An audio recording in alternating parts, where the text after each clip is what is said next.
I just saved a bee, and my mouth is frozen because I had some cavities filled. But I was walking out from the dentist, and there was a bee on his back going crazy, and so I picked him up with my suntanning glasses, and then I drove down, and I was gonna put him in the bushes here, so if he was gonna die, at least he could die in the dirt as opposed to on the cement, on the stairs where someone was probably gonna step on him. And I was taking a video of him with my macro lens, and watching him struggle for so long, I realized he's sort of struggling with this really small piece of fluff, maybe. I couldn't figure out what else was wrong. And I used to have these like medical tweezers just lingering in my car. Oh, I probably have them. I probably have them in the trunk, but I didn't think of that yet. So I took out a pen, and he was on his back struggling, so I was just like trying to pick this fluff off that I couldn't even really see with my eyes. I could only see it really with the macro lens, but I kind of knew it was there. And as I started to do that, I might have got the fluff, and then he started to struggle, and he was standing on his front and flailing instead of on his back. So I opened the door, and I did it a bit more, and I was pretty sure I moved the fluff or got it, and then he flew away. He just flew away. So that was so great. I really didn't think I could help that bee at all. I just wanted to put him in a nicer place. But at least he got to fly. I don't know if he was fully better, but at least he got to fly away.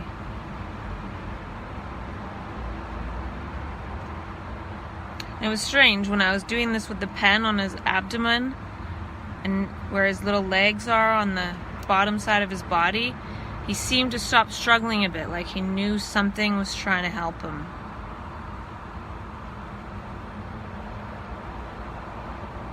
So yeah, saved a bee. And that makes me feel good, because there was a bee that I tried to save that I accidentally killed last year. It's traumatic.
I'm in a park, still frozen, and just spending a little bit of time earthing because I haven't had a chance to do any earthing today.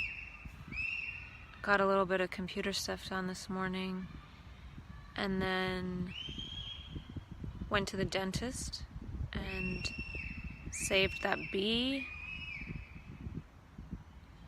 Not sure what all that whistling is about. I should just blow my whistle in return.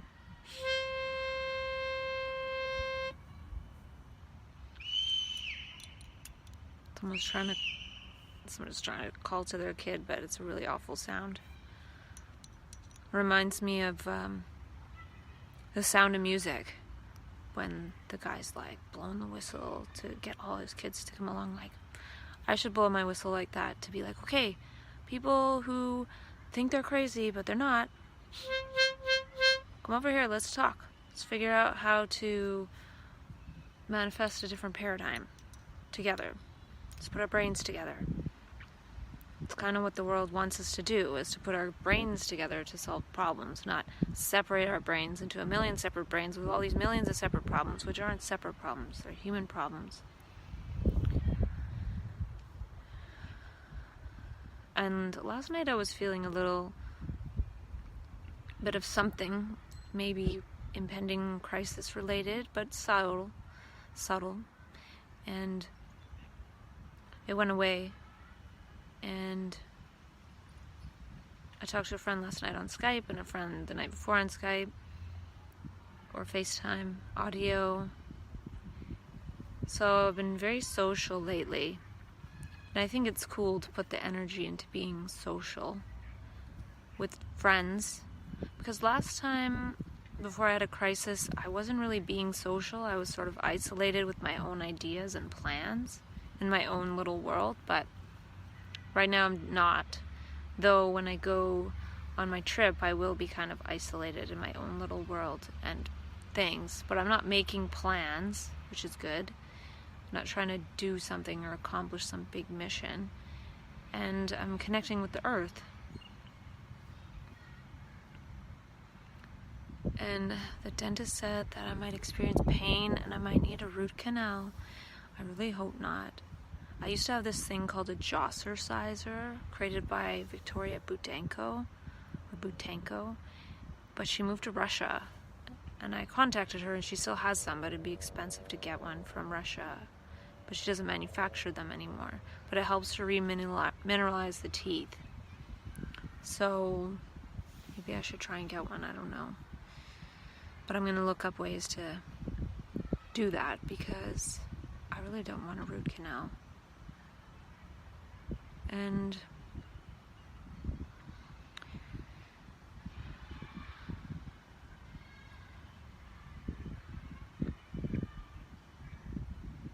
not sure what else to say right now.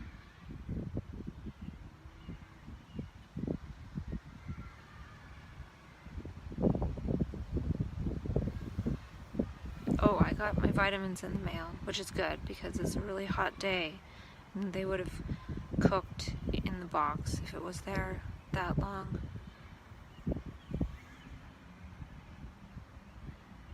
Oh, and lately I've been hearing songs.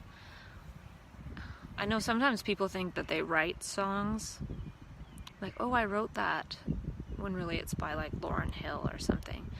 But it really, I feel, for me, is more about resonating with that level of consciousness and knowing that there's a butterfly,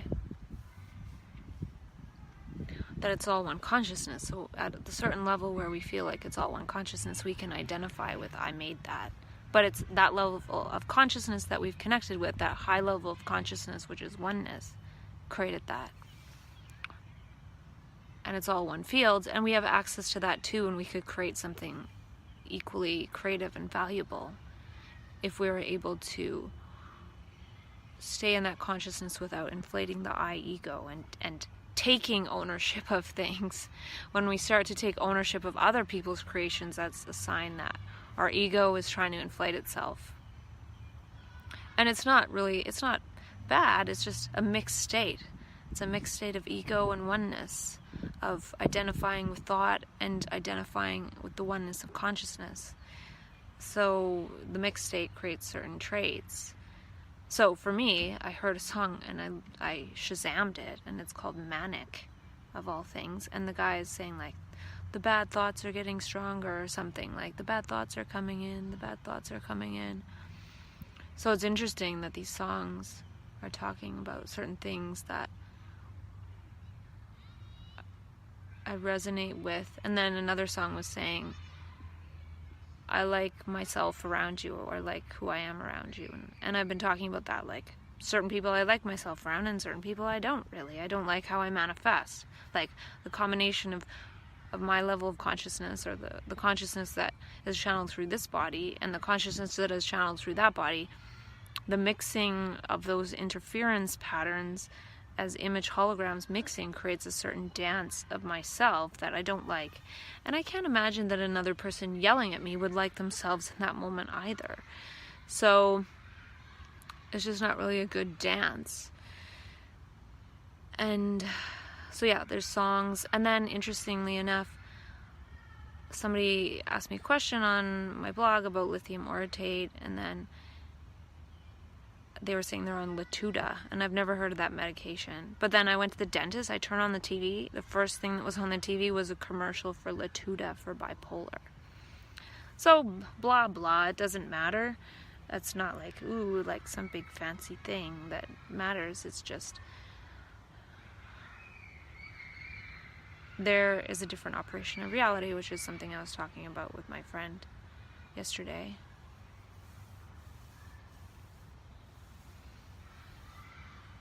And it's pretty obvious. But what I need to realize, and I've realized, is it's not obvious to other people. So just don't be driven crazy by how obvious it is to oneself, and it's not to other people.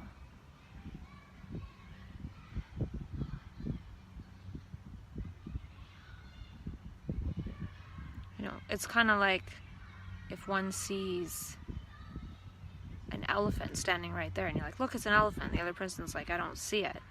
It would be kind of annoying if it was really there. And I think what I learned about that McGurk effect yesterday, it is coherent with what I've been talking to myself about, how in these states of consciousness, our brain starts to switch to processing visual information more than sound. The sound of thought, like, not thought isn't only sound, but I would like to say it's predominantly words, which are associated with images. But without the words, there'd be images. But without the words, if there were only images as thought, that might be something that has to do with autism. I don't know. You know, I'm thinking Temple Grandin. I think in pictures. Other people think in words, or most people think in words and pictures a bit. I don't have pictures in my head. But anyway, what I'm trying to say is it switches to visual. We think we're seeing the world, but we're not. And then when the brain actually switches to visual and sees a lot more, it's a lot more information to take in. So operating based on thought and habit is something that helps the brain use less energy in a way, because it doesn't have to process so much. And that's not really a good thing, because if we were seeing things as they are all the way along, it wouldn't be such a big jump. When all of a sudden we start seeing reality, we start seeing actually this moment, then it's like this big jump in the brain, and the brain is actually energized by seeing what is. It gets energy, as opposed to wasting energy operating in habit, or limiting the energy that's available. Operating in habit.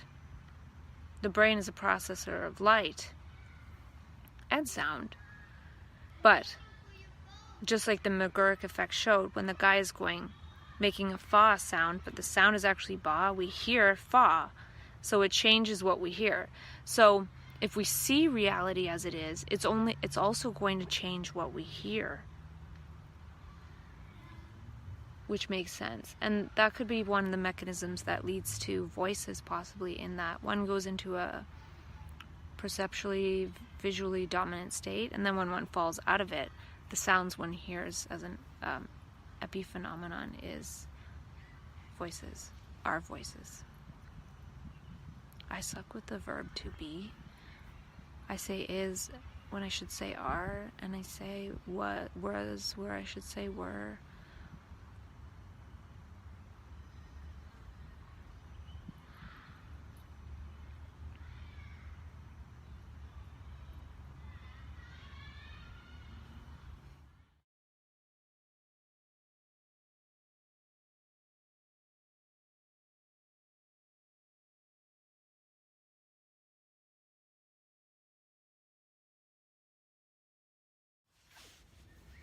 Kind of looks like I've been crying.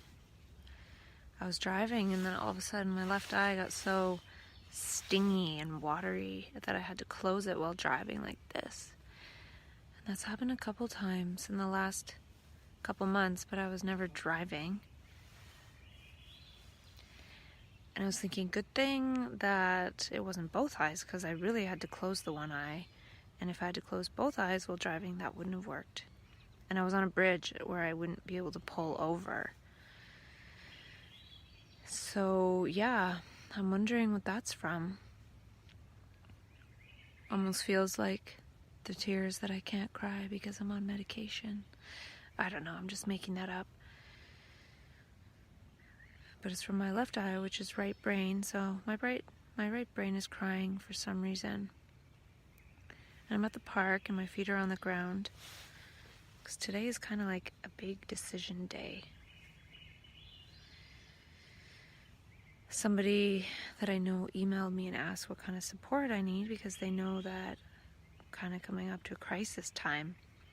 And while I was replying to the email, I was breathing tense for 8 minutes, which I noticed afterwards. And then my heart felt this anxiety like nothing I've felt in months. And I feel like, oof, that's kind of like the beginning sign, like energy being released from the heart.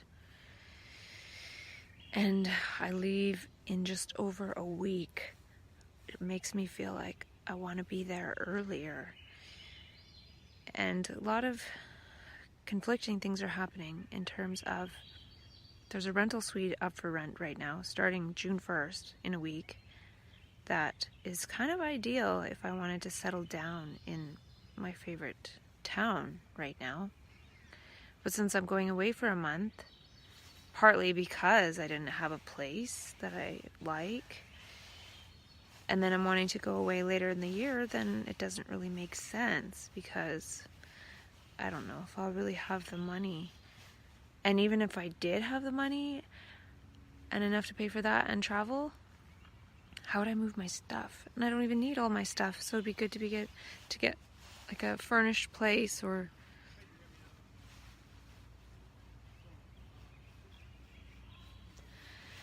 I don't know. I think part of it was when I emailed that person who was asking what support I need, I was saying things like, I feel like if I leave people close to me, like I feel like maybe I'm leaving forever. Because all the times I've had a crisis, it brings me back to my family and friends. Even if I'm in one town and then I'm in the hospital, people come visit me. Or if I'm at home these last couple times, people are around. They don't really have a sense of what's going on so much, but there's people around. So if nobody's around, what if some real kind of scene gets created where the police show up because I'm dead or something? And I don't know if my heart is afraid of that because it's now opening up to that sense of when time no longer makes sense. So it could be afraid of death in the future at age 90. The heart doesn't really know. Or when this dimension opens up of timelessness and spacelessness, it doesn't really know when things are going to happen. Well, of course, we don't know when things are going to happen. Nobody can predict. But it just feels like, oh, it's going to happen this next time. It's going to happen soon, but that's how it feels because when the brain gets close to psychological death or the brain cells dying, the body responds because the body responds to what's in the brain. It can't tell the difference. So if the brain cells are getting close to the process of dying back that I've talked about, dying to everything that I've sort of created in whatever path and linearity I've created in the last 8 months, then the body responds. It starts getting freaked out, you know, and the heart can feel like it's going to die any second for months, when it's just sort of the brain cells dying. So the part that's scary now, though, is because the process has started a little bit. It's like, will I even be able to get myself to where I want to go? Because once it starts really strongly, it can be impossible.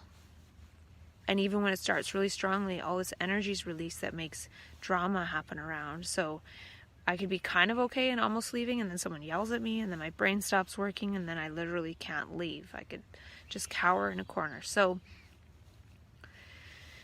I'm just at the park earthing because of that stress that was released from my heart. And tomorrow, I'm supposed to go to this event, and this is when I shouldn't be doing things like meeting new people and stuff, but I signed up, so I might go. And I have to do some math on whether renting this place makes sense. I don't think it does. I think if I were to rent it, it would be a gesture of wanting to get away and get my own space. And I can do that consciously after this crisis is over. I might be getting into an energy where I feel a little bit desperate. So I'm going to start, you know, thinking, oh, I need this and I need a place and I'm going away at the same time and I need to plan for both. But I think I need to trust this process of going away into sanctuary and see what happens, even if it means that I die. I don't want that to be what it means, but it could be that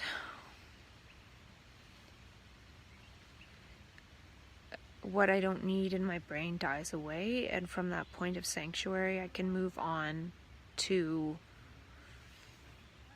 the next thing unimpeded. And I don't know if that's true. It could be things are gonna blow up in my face, and there's a lot of ways that could happen too. So I don't know. Of course I don't know. I don't know what's gonna happen the next second. So I have to realize that this fear, and I don't even want to call it fear, because fear would be separating myself from the sensation and looking at it, observing it, whereas I want to not create that duality.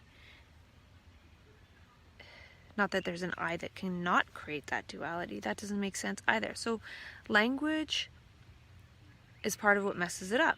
And then I realized when I was driving, I realized to myself, part of what it is being afraid of words. So when I was typing to that friend, I was sort of afraid of the words that I was typing. Like, oh, what if some kind of tragic end happens and I literally get physically separated from my family and friends, when I'm wanting to separate myself consciously in consciousness, switching the energy of consciousness to be that is more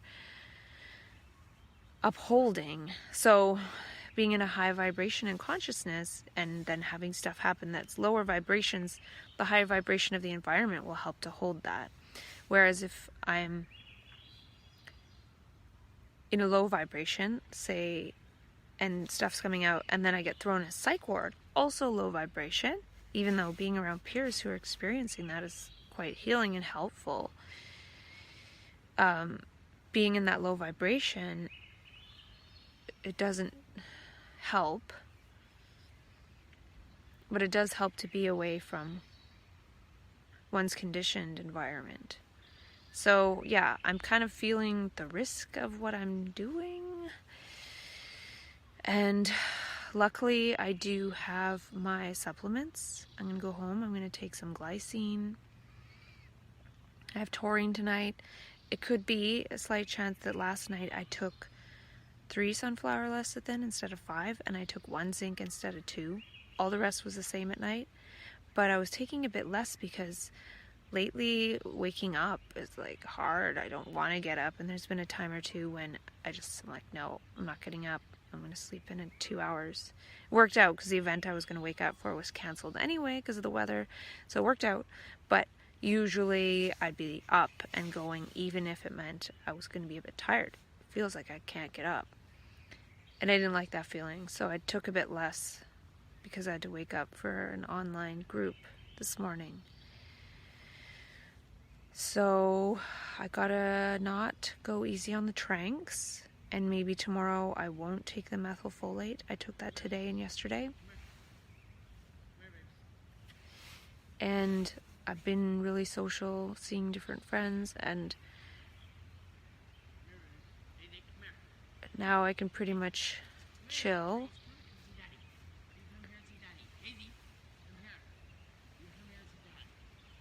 Someone calling their dog, and the dog is really not smart.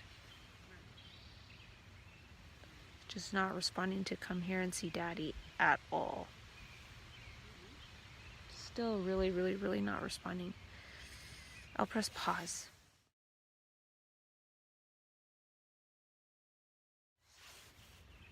So when I go home tonight, I'm gonna check to see if I work next Friday, and if not, I might ask to go a couple days early. Might be good to get there sooner rather than later, and there's a chance I might not get there at all. Could be bad. And I am taking 50 milligrams of quetiapine every night. It could be worth it if the vitamins aren't nipping this anxiety feeling to up that a little bit, because I want to get to where I want to go. If that weren't the case, then I wouldn't necessarily do that. So, yeah, and I was listening to something this morning. I think it was an interview with Victoria Maxwell and Chris Cole. And she was talking about taking medications helps her be spiritual, in terms of how if she doesn't take it, then she's a mess. So how can she be spiritual?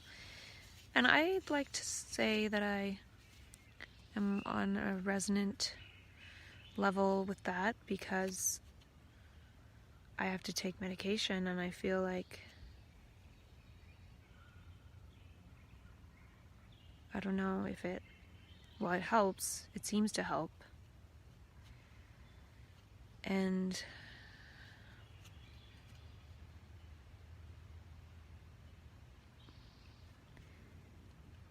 I was thinking about meaning as a sixth sense, or a seventh, or eighth, or ninth, or 10th. I don't know. Whatever sense hasn't been considered yet, because to me, meaning is a combination of all the senses working in symphony.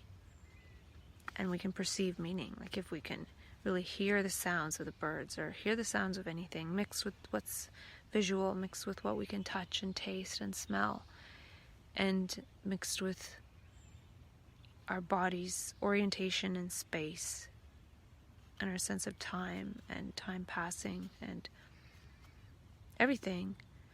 All those combined, if we're really present with it, we can see meaning. It's everywhere, because they were talking about how depression is a sense of meaninglessness, or life makes no sense, and the brain is the organ that makes sense of things. But our senses need to be clear, not clogged with a terrible feeling that would cover everything over. And I'm not trying to say that in terms of how it's easy to block depression or stop it. It's not easy. It's near impossible. But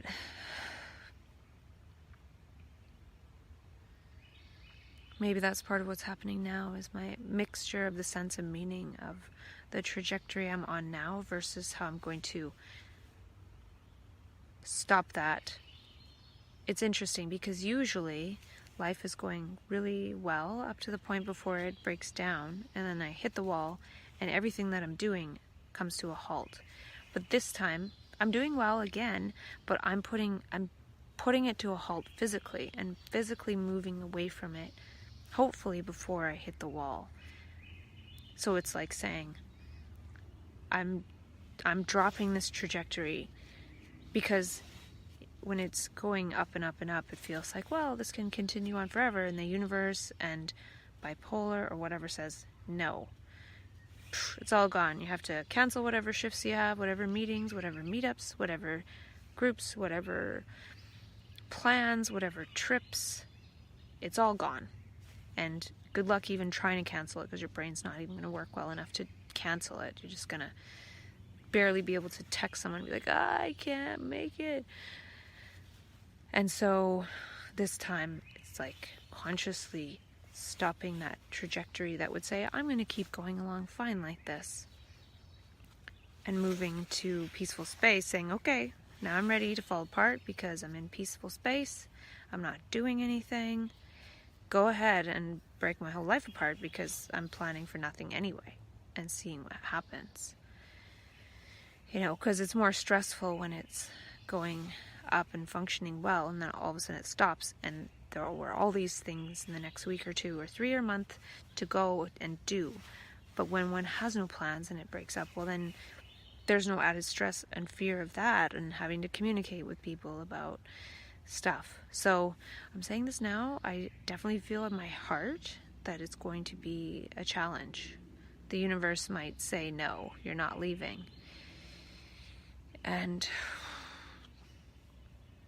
you know, I could think of that line in a different way. And that's the thing. In this state of timelessness, when it starts, things can be interpreted in many different ways. So I just said, no, you're not leaving. So that could mean, that could be a line for when my brain feels like it's killing itself, like ending its life, suicide style, in a couple weeks. It's like, no, you're not going anywhere. You know, having my zap strap, gestures of safety to be okay, you know, and we'll see what happens. I really don't know what's going to happen, and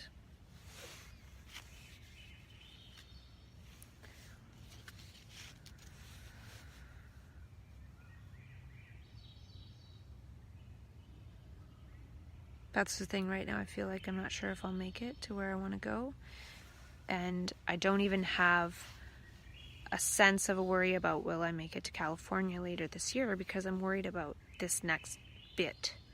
And that is telling me that I need to worry about this next bit and not worry about my comfort for the next 3 years yet, because this next hurdle is a big one and I've been planning for it. So not putting energy into getting some other dwelling, but putting that energy into studying my supplement regime.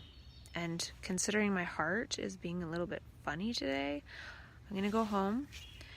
I'm going to check my email. I'm going to study my supplement regime. I have quite a few things to do. So I really don't know about this thing tomorrow that I'm going to, but I will go. Unless I'm not feeling great. Because there was something I was going to go to a couple weeks ago, and then I needed to sleep. And then I was going to go to a shaman and I needed to sleep. So it seems like, and then my psychiatrist kind of like, bye, good luck, even though you're scheduled to have a crisis. See you later. So the universe is kind of like telling me, you got to do this on your own. And anytime I do something lately to sort of reach out for help, it kind of freaks me out physically. Like missing that thing before, and then the shaman, and now reaching out to a friend and saying, well, I might need help or support, and then getting anxiety. It's like, I need to be strong and not say that I need help or support. Maybe that's dumb.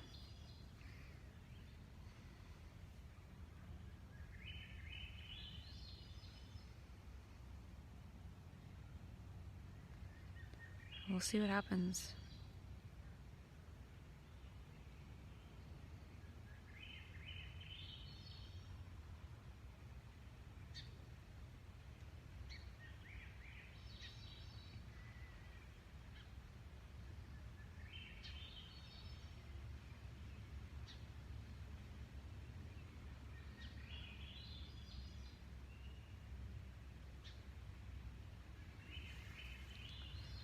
So yeah, meaning is a combination of the senses via some kind of symphony. Synchronicity is moving based on that.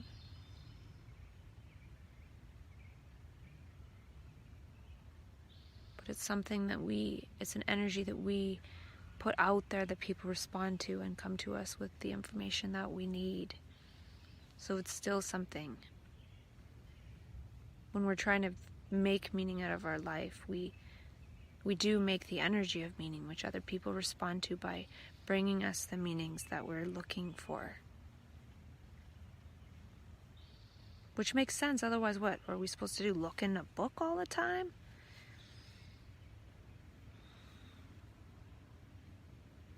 Well, I've done some earthing. Hopefully that helps a bit, and I'm going to go home and do some computer stuff and see what happens. Study the biochemistry. I have things like D-serine and SAMI and other things that are for if I feel suicidal. So I could experiment with taking some of those things for anti-suicide early to try and prevent that suicidal brain implosion. Not sure. We'll see. I'm at this event today about communication between the different generations, and it's really interesting. But I'm taking a break to be outside. Yesterday, I was feeling that anxiety in my heart, or maybe I think it was yesterday, and it's here again today a little bit. So these are definitely early warning signs of the impending crisis. I'm sort of thinking about the crisis like it's this big blast from the past, of the past, and dealing with everything that I've done, even in previous incarnations. And the past takes precedence when otherwise I feel that there's this perception of meaning in the present moment, and the universe whispers meaning of the moment, and sometimes I'm able to speak it. And there's truth in that. And allowing the brain to settle into an algorithm of moving based on the perception of meaning in the moment and speaking it. Because even at this discussion that I'm at right now today, it's so much about the past, like stories and past and everything. And can we see that it has little meaning or little importance? And so I was sort of seeing that in the space of meaning making, one sees that the past has no meaning. So when this energy comes on, well, this past stuff comes into the present, it's saying, well, the past has meaning, and how can it not have some kind of meaning? And some physical stuff starts happening around this time. My guts start to get a little more loose. And I remember that. This usually happens, I lose a bit of weight, I'm not processing food as well. And I think it's because my body's moving faster in a way relative to now, and then I don't know if it's the speeding up or the deceleration that just sort of jiggles things loose and makes things a little more urgent down there. So yeah, these are physical signs that this energy of the past, which is stored in my body, it's stored in my DNA, it's going to come puffing out and make me pay attention to it. And I really hope that, I don't even care if that doesn't stop happening, but I think even in daily life it's concern about past structures and what conditioning thinks, and even though I feel like I don't care about that, the way I've designed my life shows that I do. And so I don't know, I really feel like this trip is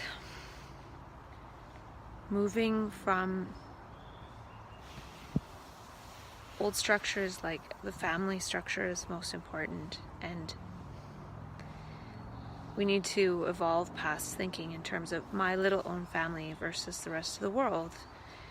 And that's something that this energy and perceiving meaning has shown me. Like, I've been in spaces where I'm like, oh my God, the trees, oh my God, homeless people, oh my God, oh my God, oh my God. And that's not the way I was raised, but it seems like it's the way the universe is culturing this energy and my experience.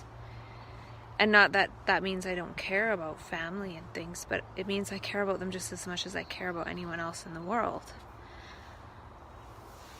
I don't know. I hear a hummingbird or something squeaking. So yeah, I took a break to come outside and be with the flowers and listen to them. And I feel like the conversation, it's really good. And I enjoyed especially the morning part. It's still speaking in terms of like, what are we going to do about jobs? What about the environment? What about sustainability? We don't need sustainability. We need to see new meanings. We need creatability, the ability to create with meaning, not meaningless things. Like anyone could create something and make millions of dollars out of something dumb. I really don't know what I'm saying, but I'm glad that I'm going on this trip as long as I can get myself there. I have a few things on the computer to do and then start to pack. I'm gonna go back inside. I think I need to quit coffee for a week or two because that could be affecting this too. I'm gonna try.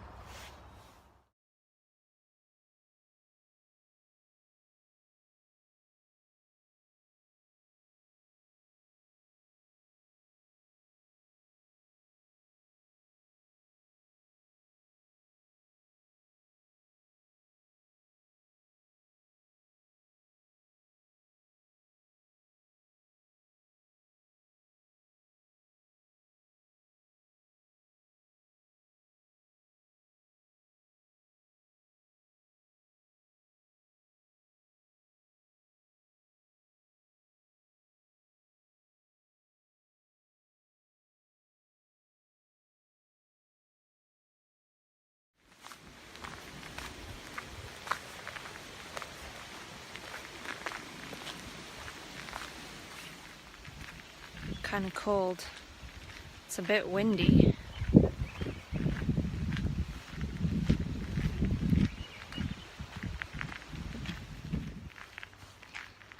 Think a lot about meaning, or ponder it, or wonder about it, and I was thinking about how when one is moving based on the worldview that one is a doer, that one is Newtonian, that one causes effects, and there's cause and effect.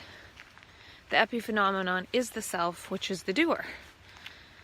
The I do, the separation of the noun from the verb. But when one moves as one with life, and life is the creative force, so it's not I am creative. When one is one with life, life is creative. And as an epiphenomenon of that, living creatively, meaning arises. So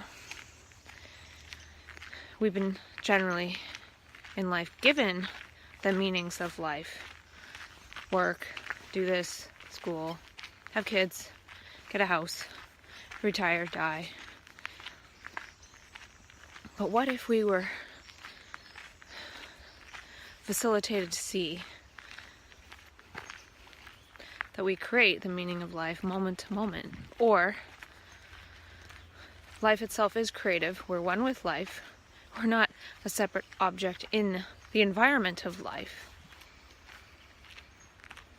And that oneness with life, direct contact or direct resting in that perspective as looking as life at life, and life, the meaning intrinsically reveals itself effortlessly, moment to moment. And it's not a reward. It's not like, oh, you look in this way, so you're rewarded with meaning. It's just what is. But we're out there looking for rewards of causes and effect of our efforts. And then the doer getting a reward of dopamine. It's like, I did something and now I want to repeat that.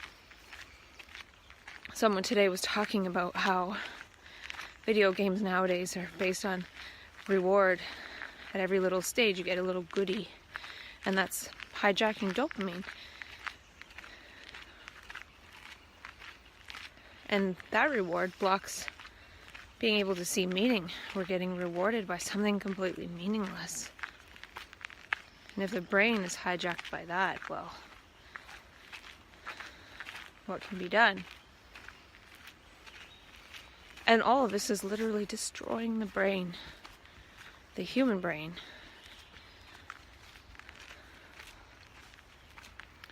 I have a lot more to talk about that I made notes of today. Meanings, extrapolations. I feel like that's kind of what I do, even though I just talked about not doing. But even our language is riddled with this type of languaging. Like, I do this.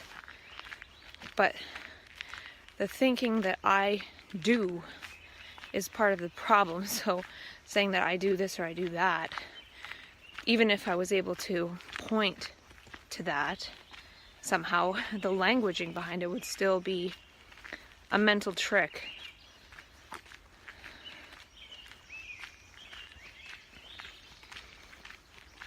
There is no I that does. And I don't know, I really don't know if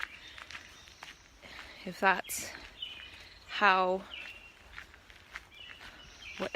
what manifests as this life, if that's really how it manifests, or if I'm still tricking myself and feeling like there is a doer there, or an I, or is there some semblance of it remaining for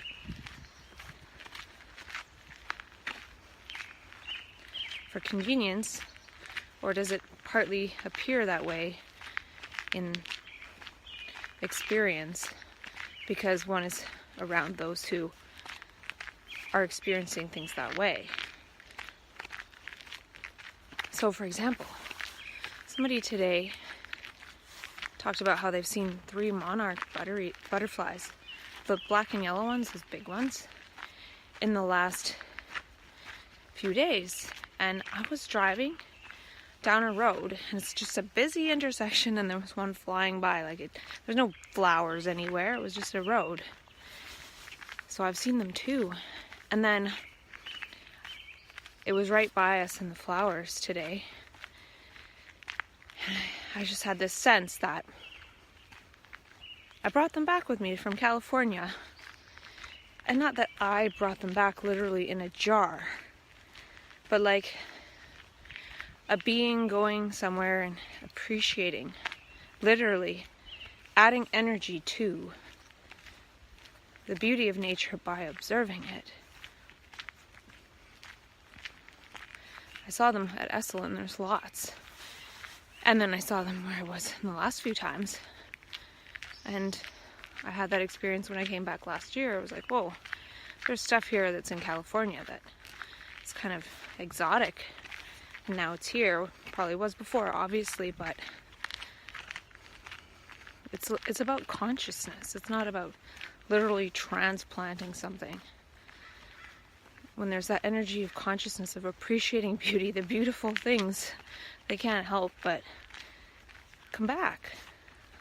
And that's the part that human consciousness has in all of this. Part of it, at least.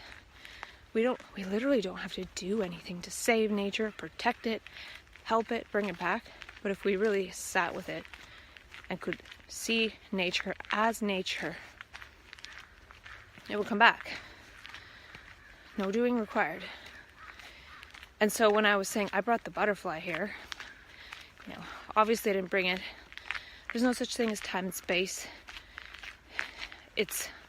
When I'm saying I brought the butterfly, I'm saying it as I, as nature, as human beings, are nature too. So it's an acknowledgement of being one with nature, to say, I brought the butterfly here. When people who go into altered states sometimes say weird things like that, but they're speaking as nature and life itself.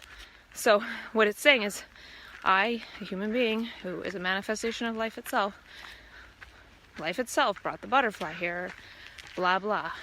And that happens. That's why some of this weird stuff happens that doesn't make sense.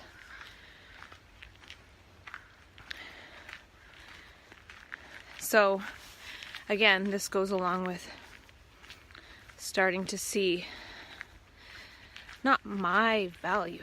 It's the value of not doing.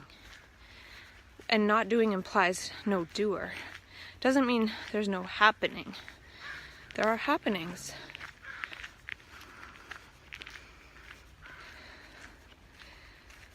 And even if one said, well, no, okay, I didn't say that thing about the nature here, the butterfly. When one sees the butterfly, there's a direct perception of beauty, and that beauty, again, is an epiphenomenon of human consciousness perceiving such beauty. And that energy is released in consciousness, in the brain, and in the collective nervous system. And there is a change to perceive that beauty. And that beauty, which is life itself, responds. The brain isn't separate from nature. It's like direct contact, direct biofeedback. It's Gaia feedback. All of Gaia knows if our brain lights up in response to her beauty. It's so obvious. And they do this in studies with the plants, you know. If you give more attention to them and talk to them, they grow bigger and stronger. You didn't have to do anything. It's not just about the mechanical watering and putting species back, and it's the love. I had an insight related to this kind of, I think.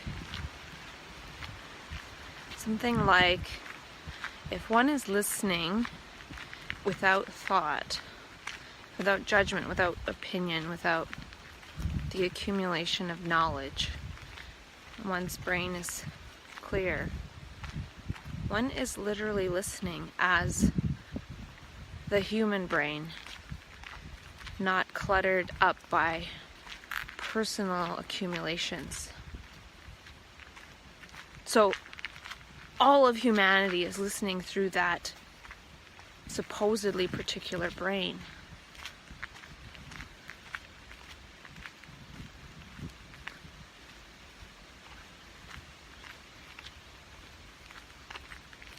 And it has an effect, not an effect.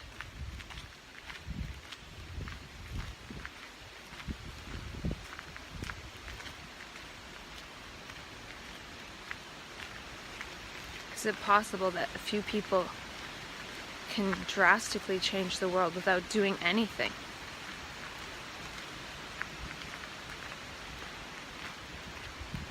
Just in knowing that the whole universe is listening through that human brain. And when one is thinking in terms of self-centered activity, that listening isn't happening, so the brain cells aren't able to listen.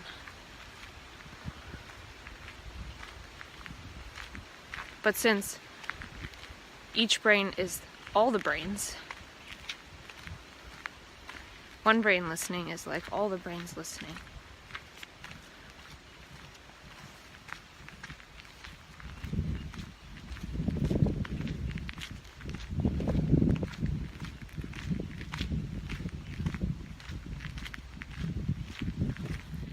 I was just thinking about nature deficit disorders' role in things like depression and yada yada yada, probably everything. But it's not only a matter of having a deficit of contact with nature, like walking through the forest, but it's also, one can walk through the forest and not be connected with nature, which would still be a deficit, like not have a relationship with nature, still be in one's head, but walking through the physical space, which has some sort of energetic connection.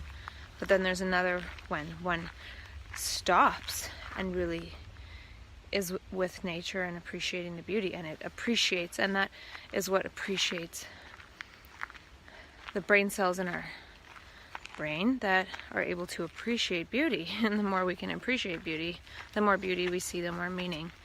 Not that beauty is the only thing that's meaningful or full of meaning. But then the other thing is that nature deficit disorder on a Gaia level is the actual fact that there's just not enough nature.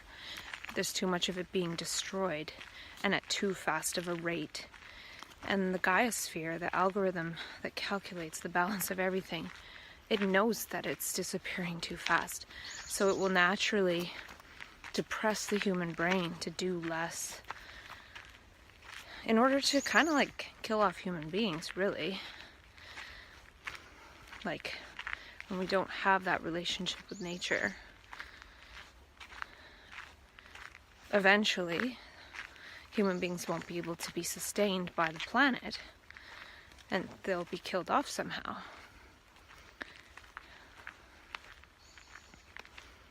And when people feel like unseen and in a way they are connecting with nature in that nature feels unseen and unappreciated. So it could be that even in depression, we are connected to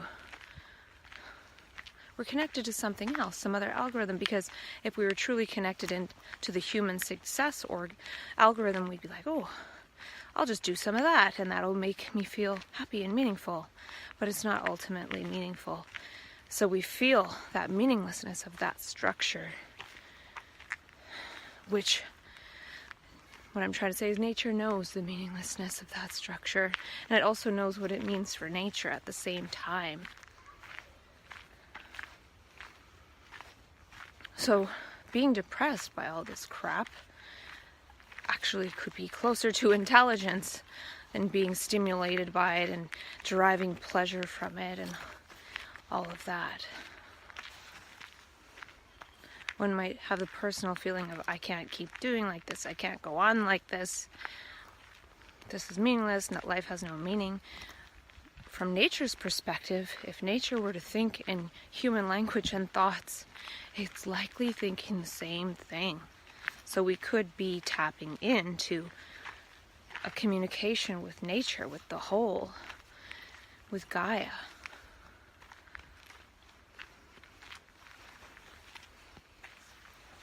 So imagine, for example, an animal that is traditionally hunted by humans, like buffalo.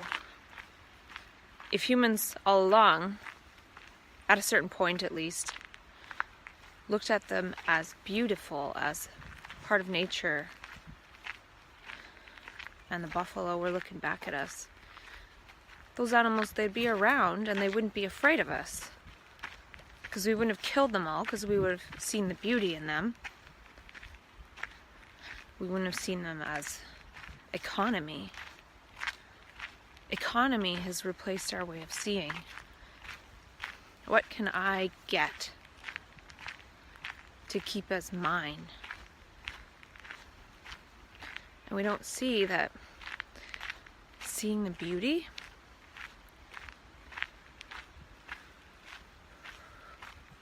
then we have everything. We are everything. We are that beauty, we are that meaning. And life is intrinsically meaningful, the living of it. Not living in order to get, which isn't living at all, it's being controlled. It's being driven away from the innateness of life.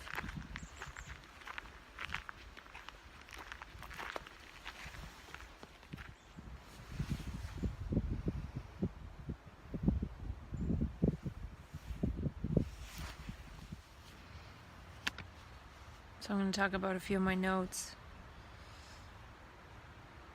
And today was about a meeting of 5 generations of people talking about how they were raised and how they see the world and things like that. It was really interesting. And I felt, or something that came to mind was psychosis being related to intragenerational trauma. So each generation is a bit different, and some of the conflict between parents and children, even as adults, is just a different worldview. Not just a different worldview, but part of it is that. And then when things aren't able to be communicated sometimes,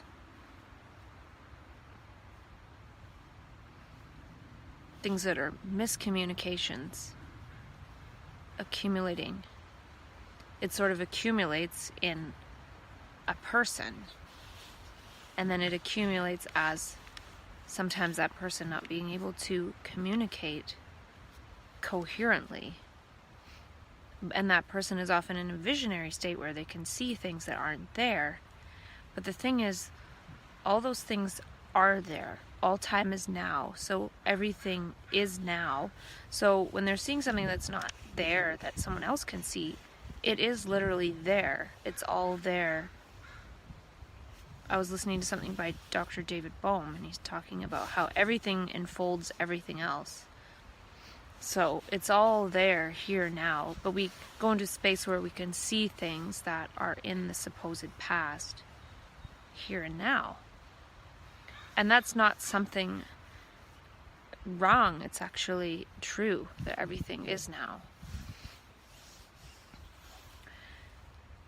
But it's uncomfortable because if they start trying to communicate those things that sort of got missed or lost in translation, or if somebody can see things from the past that don't want to be seen, then that makes others pretty uncomfortable. So I was thinking, we're talking about these generations, like these chunks of time, like this period of time to this period of time. There's the millennials, the Generation X, there's the silent generation, and the boomers, and the iGen, and I was thinking, well, there's these phenomena manifesting throughout the generations, like supposed psychosis, which is a representation of a lot of the miscommunication, that we're not on the same page, in that if one generation has certain programming and the next has a different programming, we're competing with our programming to try to force that programming on another, which is an act of violence. It's not an act of communication. It's not an act of love. So, this love masquerading as violence sometimes accumulates in some people to the point where they end up acting out violently. But really, the subtle violence masquerading as just how humans are can get picked up on by others because it's there, and then they act violently according to whatever. Not always, but all this self-harm is violence directed towards the body. And I've talked about how the self is harm. I'm not really painting this picture very well. I don't know what I'm trying to say. I guess what I'm trying to say is it's not so cut and dry as, oh, well, there's how the boomers were raised in the silent generation, and there's like this line, and we just see things differently, and nothing trickles between the two. There's all this conflict. There's all this misery resulting from that, and wanting people to be a certain way according to how they were raised, but people don't see the way they were raised as already old news the second that a second passes. So the people that lose the ability to be so programmed get marginalized, and that is intergenerational. It's happening all the time. Like, look at all the iGen, the new generation. Look at all of them that are killing themselves. That's not success. That's not love. They're seeing this world as meaningless. And it is, as it's designed. And then one feels the only way out is to end the body. That's one way out, but it's not the only way out. And also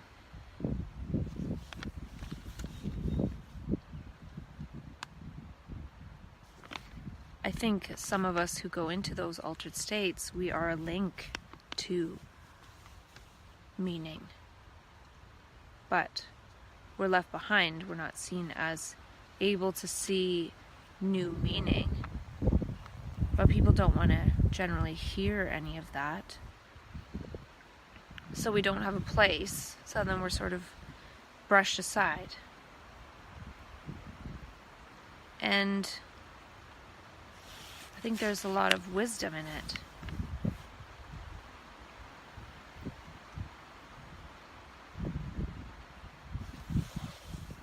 I feel one of the biggest problems is we don't know how to make meaning, as in literally create it by seeing it directly from direct contact with life in the moment. And I realize that a lot of times we rely on other people's stories in order to learn. And story making, it's still from the past. Though one can be talking about that and have a sort of direct perception in the moment, but I kind of wonder about relying on stories to learn. I feel it's possible that stories might be helpful clues in finding people who resonate. So if somebody's sharing their bizarre experiences, then it might be signs that they're a resonant co-creator. But we could sit and tell each other stories all day long, and that, I don't know what that would do. It seems to reinforce me as this separate, special experiencer. And like getting pleasure, entertainment from other people's stories. I'm not sure.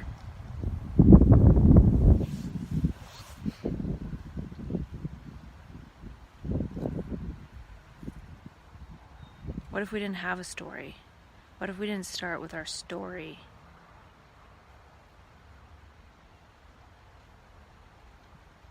What if we said, I don't have a story, I'm interested in what is here right now. Nature, trees. Let's look at this tree together. If one person looking at a tree, seeing the beauty of it, appreciates that, makes it grow literally, then what about two?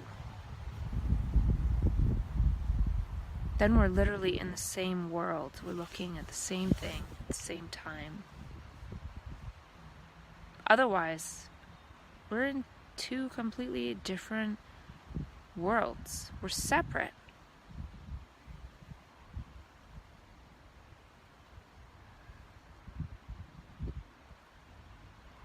And not that we would sit there and look forever at a tree, but having that capacity to look together is what is important.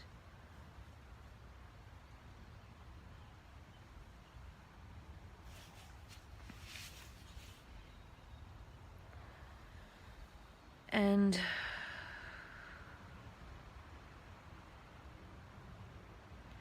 yeah, I do feel that the next age will be the age of meaning.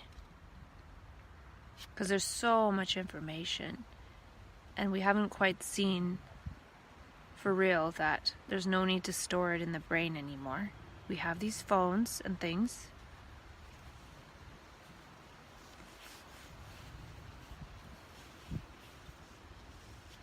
And maybe it isn't even stored in the brain. Maybe we think it's stored in the brain.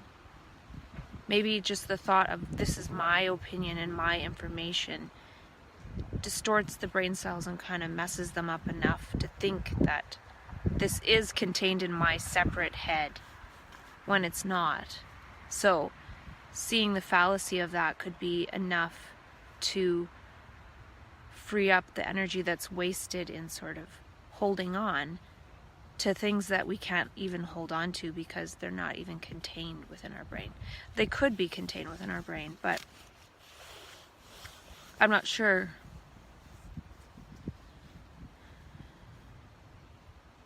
remember Krishnamurti and Dr. David Bohm talking about how thought is a material process in the brain. And it seems that thought operating in the brain seems to limit it to what it thinks it has learned as knowledge and memorized.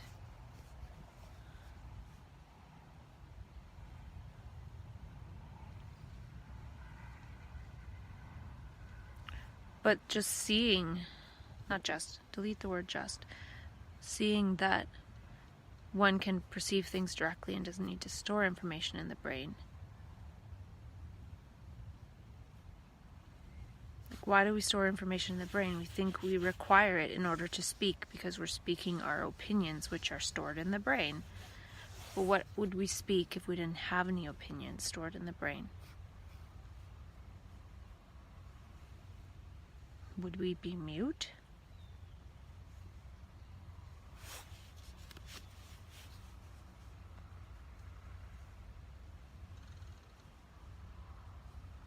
It seems that the brain could move on to be utilized as that which can access information and find information, but it doesn't need to store it.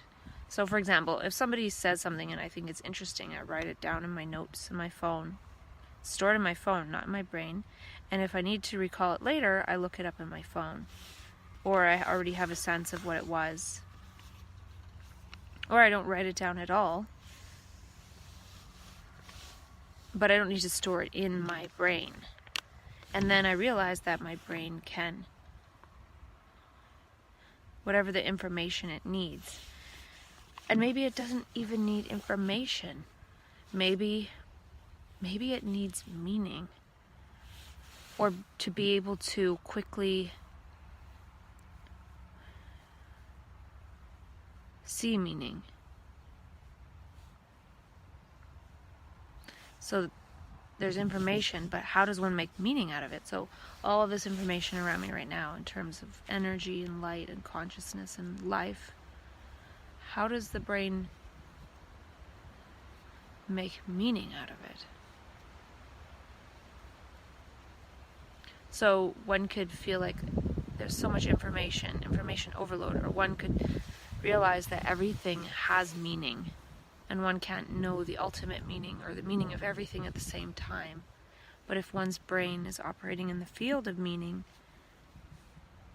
what isn't necessarily meaningful will arise in the moment as opposed to what is necessarily informative or a necessary opinion.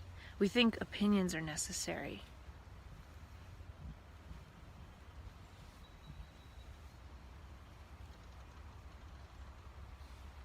I don't know if nature responds to human opinion, but it sure responds to a brain operating in a field of meaning that is intrinsic to life.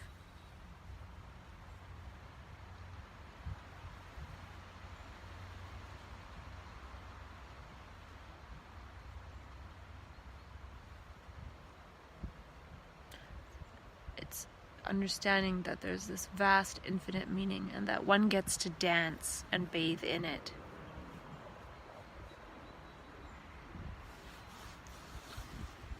And be danced by it.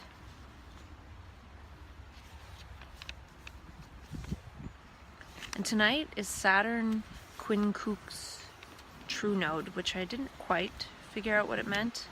Something about Saturn and the moon. And I've been tracking that, though there aren't that many events, but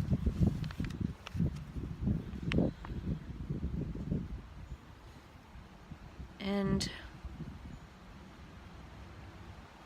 somebody mentioned the word insular, to insulate oneself, and I was thinking that the self is insulation.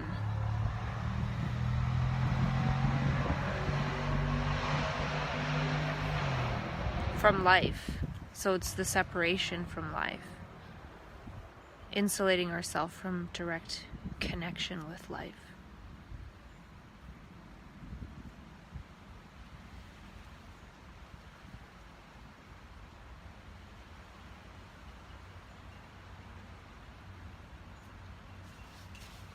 And another point that got brought up was how people in the millennial generation don't know what they want to do.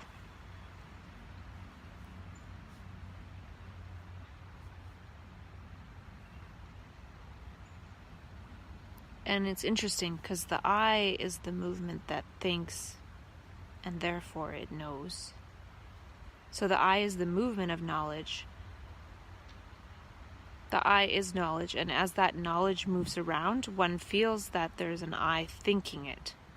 But really, we've just been fishnets of sorts, collecting different bits of knowledge to circulate in the brain cells.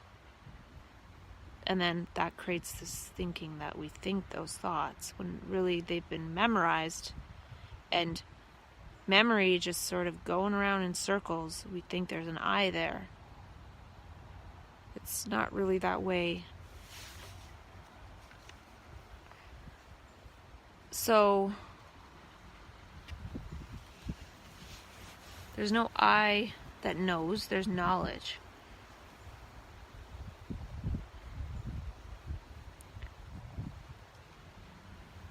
So not knowing what one wants to do. And the I is the feeling of doership. So not knowing what one wants to do is maybe a little bit closer to the truth, because of seeing that one can't do anything. There is no I that does anything. And when one perceives that, there's a different movement, a different happening.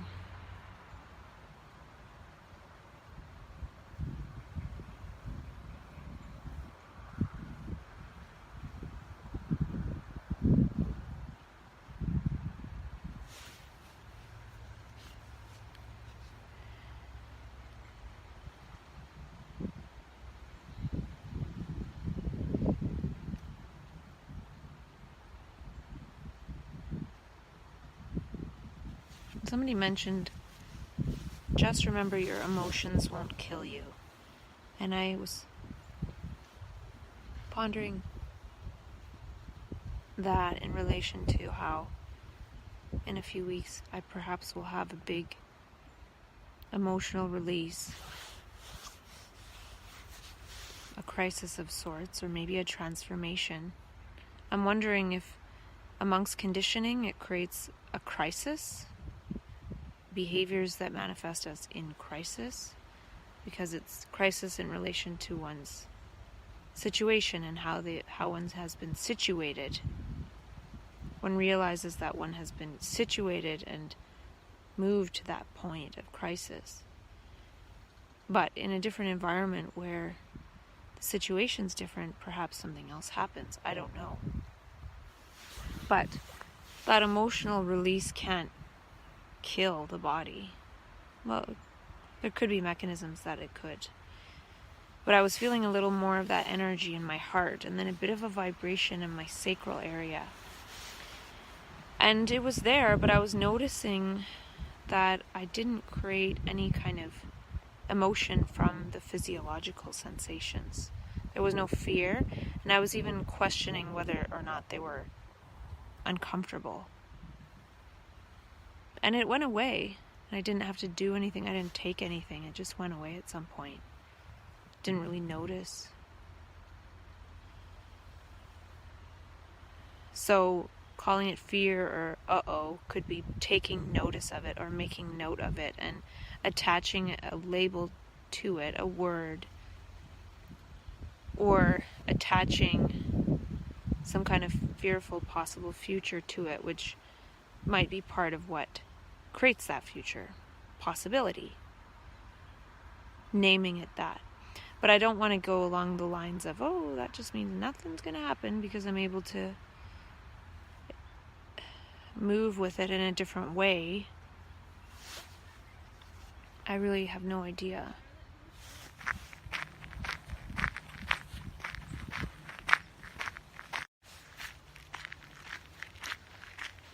Something came to mind regarding perception. I've heard the term the primacy of perception.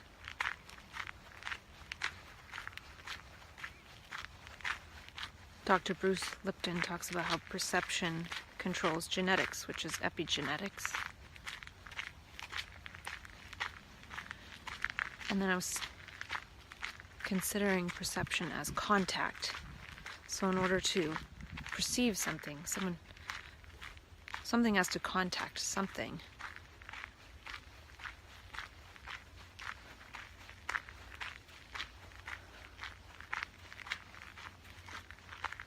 Like light has to contact the retina, perhaps, to see. Sound waves, the ears, so the sense organs. Touch, like sitting on a bench. There's the touch, there's a perception of the bench.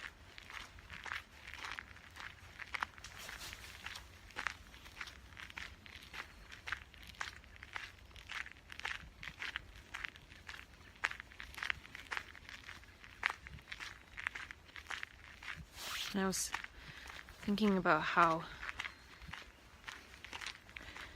thought, or perceiving with thought or words, is a type of contact. So the word, our own judgment, is what contacts life. So the brain cells with the words contact life, but it's not direct contact. It's not direct perception.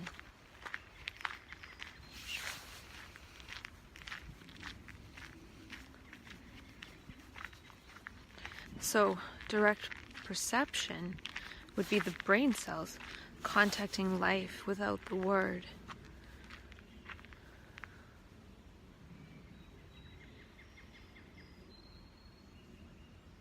And then the brain cells are literally in contact with all of life.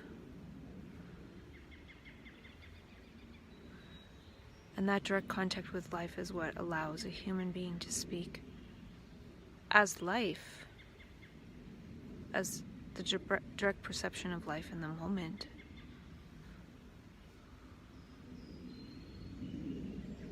Putting it into words isn't quite obviously the same feeling.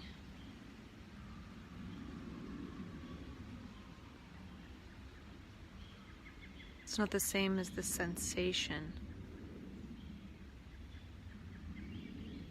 of the brain cells, like feeling it in my head, that they're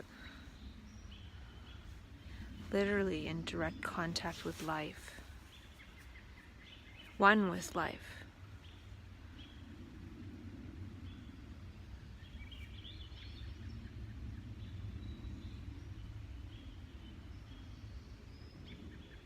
And then that brain and that life manifests as one life, not as this body standing in life in the woods.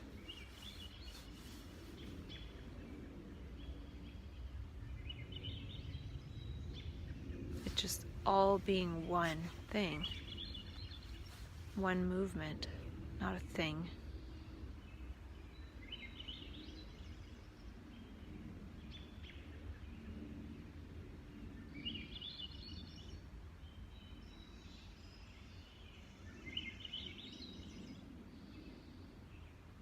The birds agree.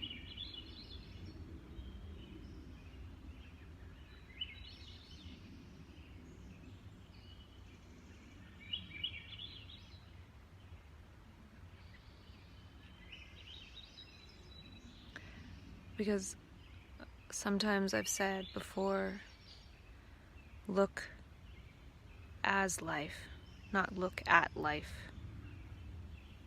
Looking at something, but look as life itself, looking at life. And then I sort of realized that even to say look as life is a bit misleading, because the aspect of looking, or that aspect of perception, is part of life. So it sort of gets rid of the concept of even looking as life.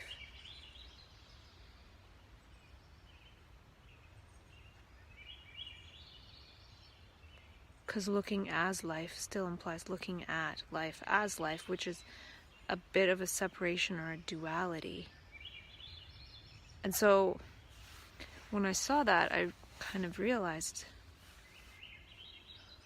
I don't know if I realized, but something feels a little different right now. Like, not looking as life. Like the looking is separate from life.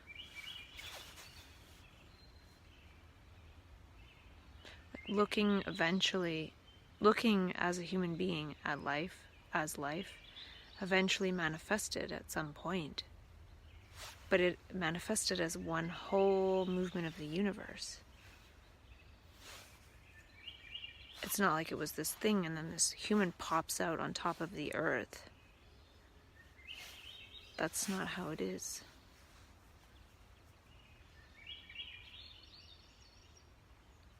So there's this sense of a sensation on the head, and then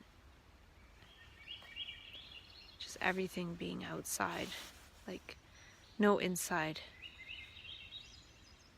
It's almost like the sensation on the head is like this little membrane of perception of sort of oneself as a perceiving device within the whole of nature.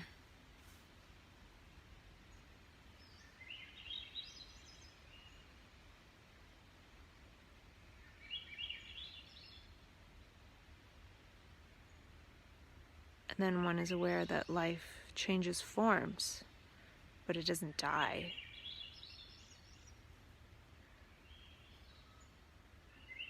Because it's all one thing. Like dying would imply some kind of thing on a circle earth, like this object all of a sudden dead. But it's all life. So that's not possible.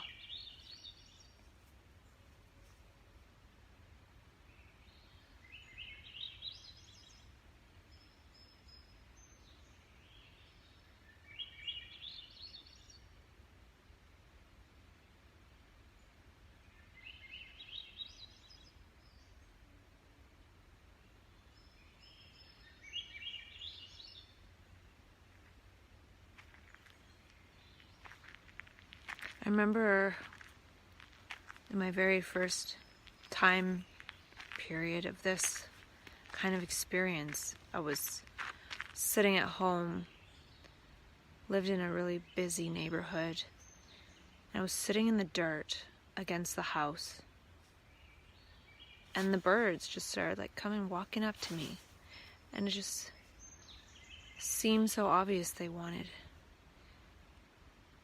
not to put on a show, but they were like responding to the energy. They're just sort of walking up. It was like watching a movie in a way. A movie of nature moving towards human nature.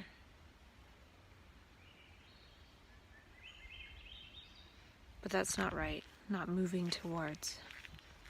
But it felt that way at the time. It was obvious there was a response of nature.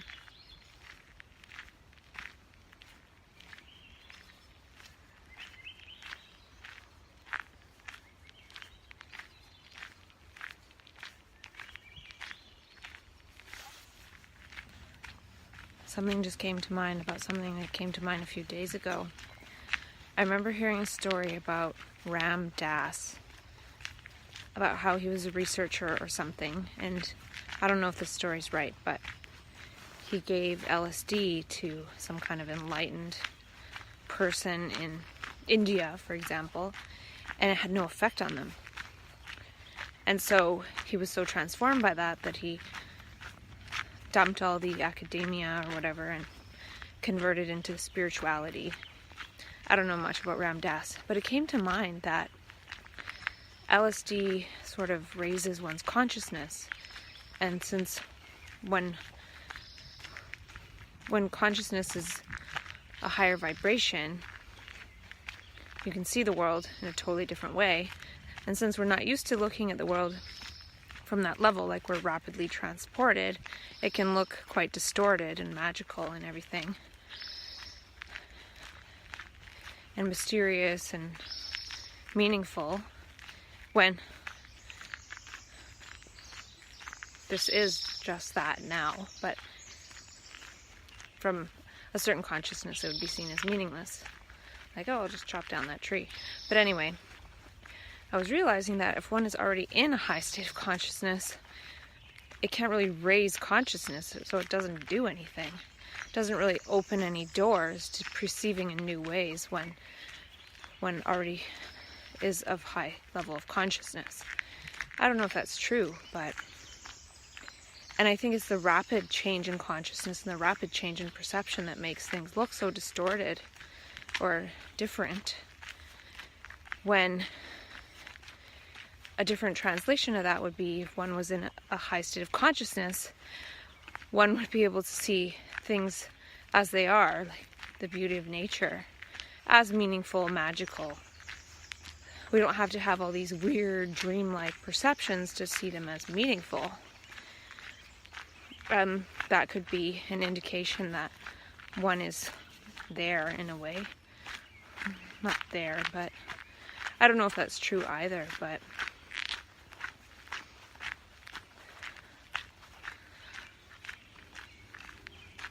it's because the brain needs such different perception to see any meaning that it can't see the subtle differences and the subtle meanings, because it's so dulled down. So then if it gets opened up, there's way more. And a lot of that meaning could be distortion that's in the human brain.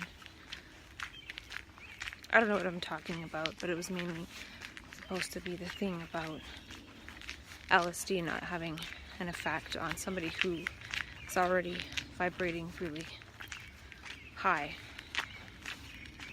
Or maybe they were able to stop the effect. I think maybe it was seen as they were able to stop the effect, not they're beyond. It could be also that they're beyond the realm of cause and effect. And also, like, a material isn't going to change that, which is part of cause and effect, because consciousness is more like a subtle vibration. And when one is more rested in consciousness itself, and since that is everything, a little tiny little bit of chemical isn't going to do anything, really.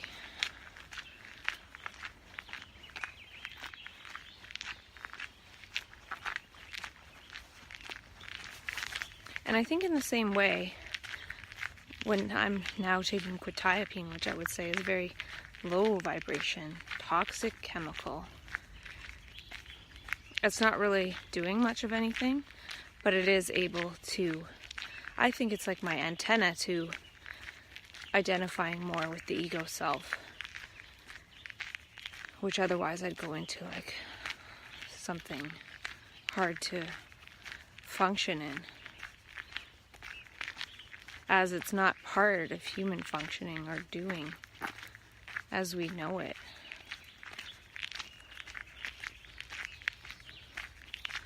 And that's part of the process of psychosis. We don't know what's doing what or what's causing what. It's like, overwhelming. But when we're able to ground in non-doing later, we still don't know what's doing what or what's causing what. And we don't care. We know there's no real cause or effect. It's just a process of thought. So psychosis is like being in that undifferentiated consciousness realm and then still thinking in terms of cause and effect. Like, I thought this and then it happened. Or, I don't know what's happening. And needing to know what's happening. Or figure it out. Or it's scary, so then we try and run and escape.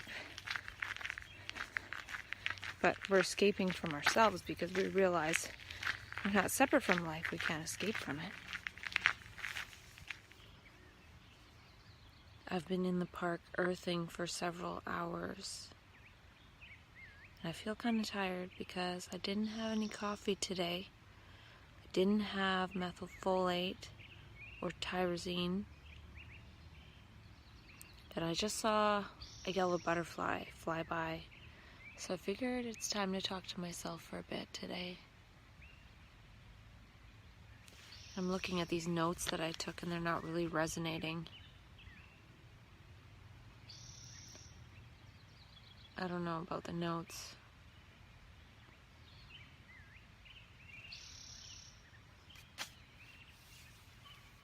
I've been sitting here thinking a little bit about help. And I was talking to myself before about how I tried to reach out to the shaman and that didn't work out, and I was going to go to something else and for help, and that didn't work out. And I realized too that I've reached out to the family constellation lady, and she replied saying, "Thanks, I'll get back to you," and she hasn't still. So, and I was kind of hoping for her help. And also, my psychiatrist is like, "See you later." So I feel like I'm not supposed to ask for help.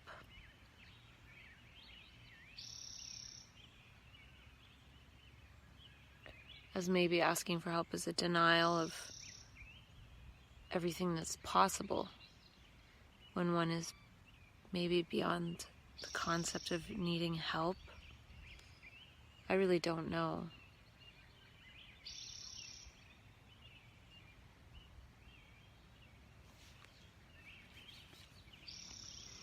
At the event yesterday, there were some ladies talking about the Monroe Institute, and they do a hollow sync brain program.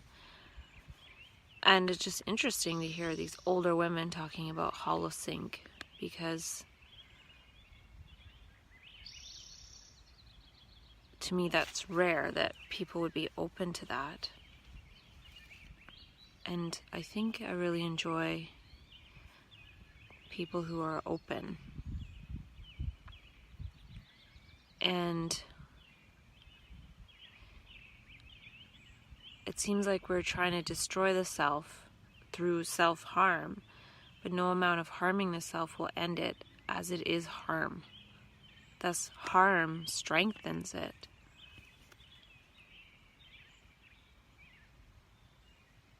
And really seeing that it's not there. And build a bridge to direct perception. And a topic was sustainability, and I think there's something beyond sustainability.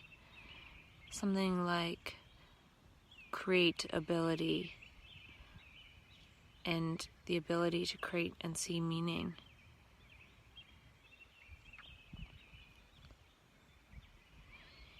And I also made a note that the only way to learn how to navigate our own crisis is, well, that was the point. We need to learn how to navigate our own crisis, or we turn everyone into our care aid of sorts, some kind of medical helper. So I was thinking about it in terms of how I learned that there's a spiritual emergence center in Asheville, Oregon, I think. And I feel it's hoped that a bunch of these types of centers will get opened so people can go and rest and things like that. But it's going to take eons before that's available for many, many people. And what do we do in the meantime? How do we save our own life without having some kind of sanctuary created with all the right people? Like, that could take so long. Some of us don't have another second to wait. So that's why I feel like the only hope is learning how to navigate it ourselves. find our own sanctuary, get through it. And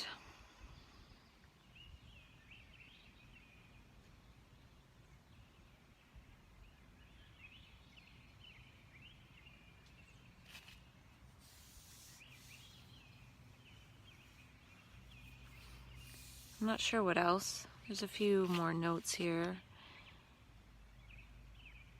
And perhaps my brain is slowing down a little bit. I do feel that. I haven't had any of that anxious feeling today in my heart, but my brain does feel like it's slowing down.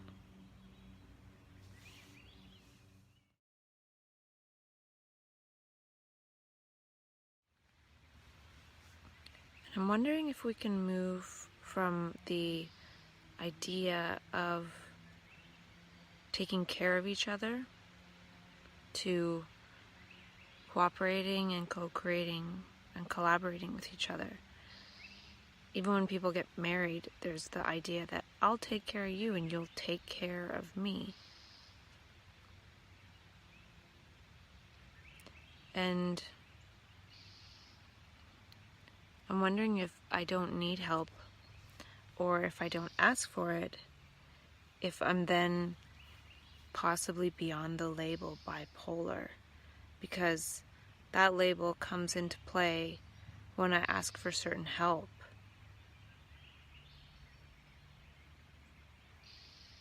I have no idea.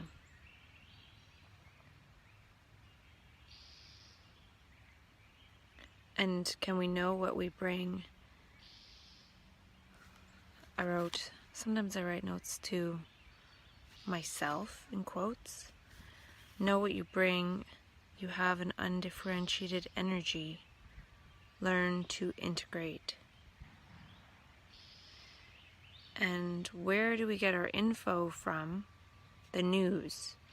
But we want the new from the direct perception of the universe.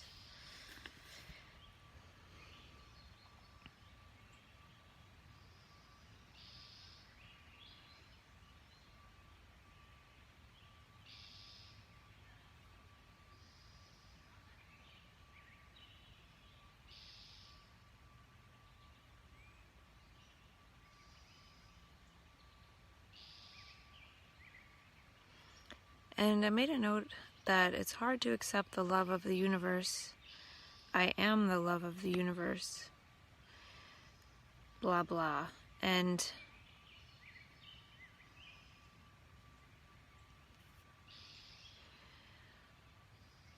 I'm just wondering if one is the result of the love of the universe, or if one is the love of the universe. And is there a difference?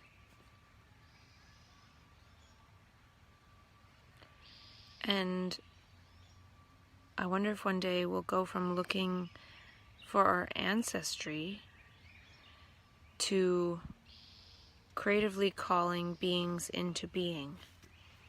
So what I mean is, right now we like to look for our ancestry, like who are our relatives and things. But I'm wondering if one day we can create ancestors in a feed-forward type way. And not by procreation. I mean by having a co-creative family. But by being a co-creator, one can bring out a co-creator in another that otherwise, if those two people didn't meet, that other person might end up just looking back for their ancestors and living a monotonous life. So I'm wondering if there's a creative ancestry that isn't ancestry, it's a movement the other way.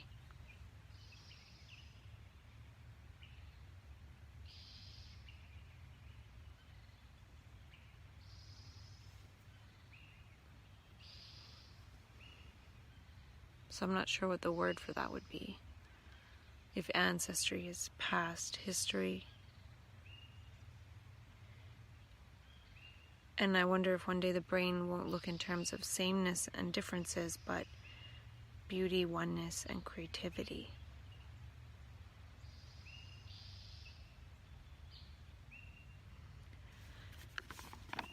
And cause and effect is the problem, which leads to blame and conflict. Judgment is in the realm of cause and effect. Help is in the realm of cause and effect. That's another problem with help, is it's about cause and effect.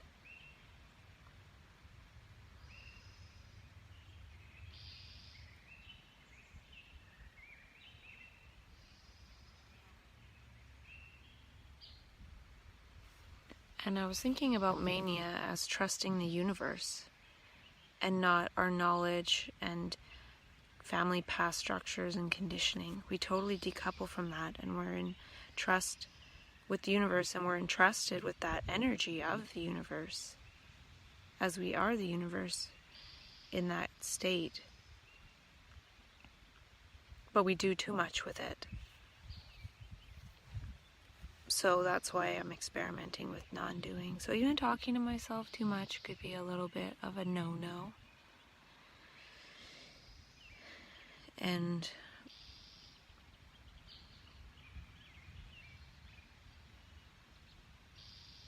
also about what one human family wants, the whole family of humanity.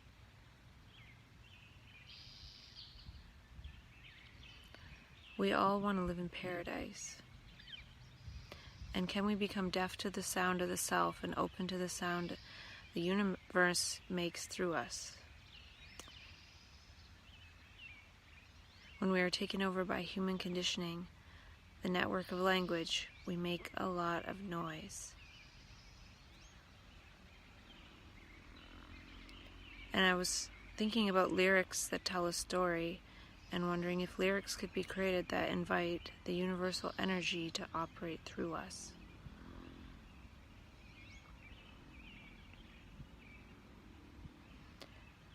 And I was wondering about how oftentimes when we feel better and we're on psychopharmaceuticals, we end up going off the medication. And I think it's part of a phenomenon where the medication can't stop consciousness from going up or higher indefinitely, usually.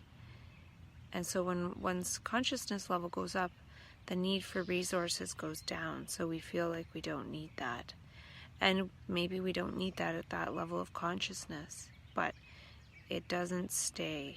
So then we end up going down in consciousness, and then we need some kind of toxic antenna to ground us in the material world.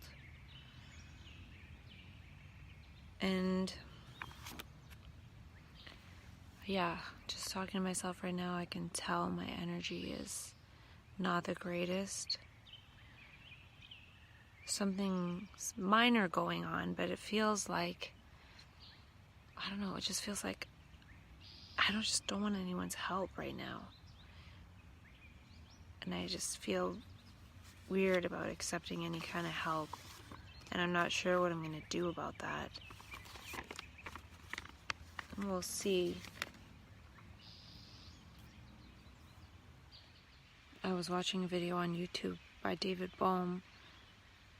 It's called David Bohm Speaks About Wholeness and Fragmentation.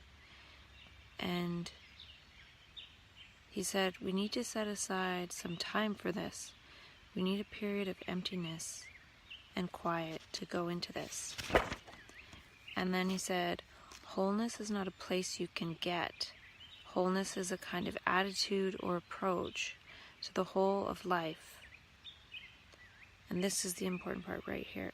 If we have a coherent approach to reality, then reality will respond coherently to us.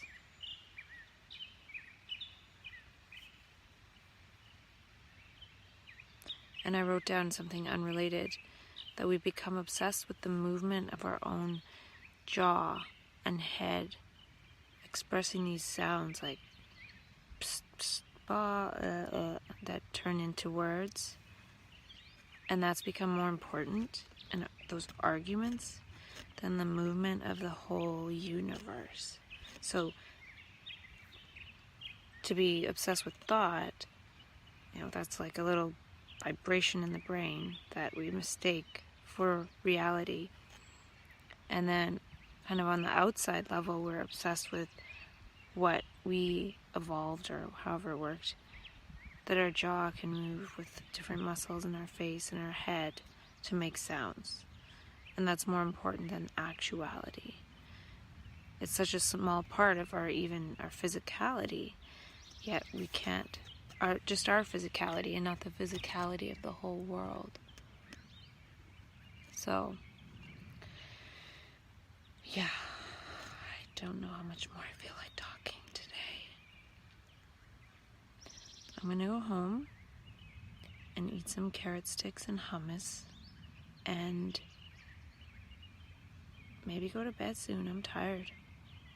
It's the no coffee, but I'm doing the no coffee because of that anxious feeling in my heart. I need to remember non-doing.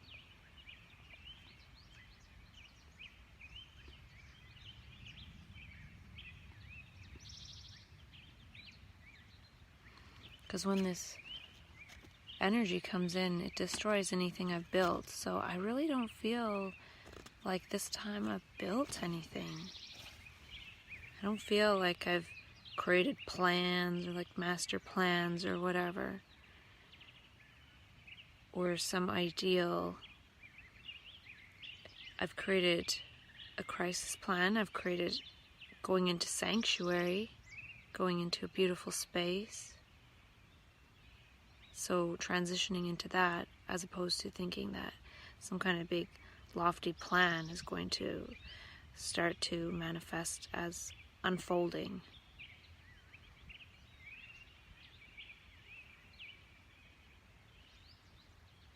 So I haven't been using my brain to amp up executive functioning and overdoing things. And I'm glad I went to that event yesterday because I met someone really cool and interesting with a good positive vibe. And that's what I was hoping for, just to meet someone positive and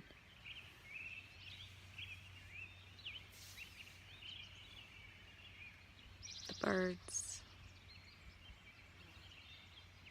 And when I was laying here earlier, I was noticing there's not like chatter in my brain, but there's definitely a movement of memory, like subtle perceptions of memory. And I was wondering, what would happen if that wasn't there? Like, what would happen if that movement stopped, even as subtle as it is?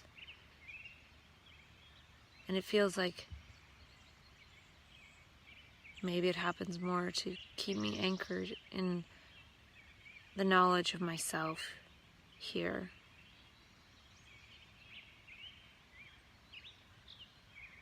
And then after that, I sort of sat here looking at the trees with none of that happening, and it just felt like my brain was all of this, as opposed to laying with my eyes closed with some of these kind of lame-o thought impression memories coming into consciousness.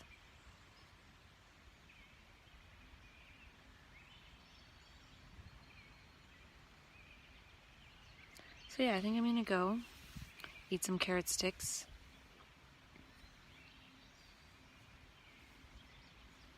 Have a good night.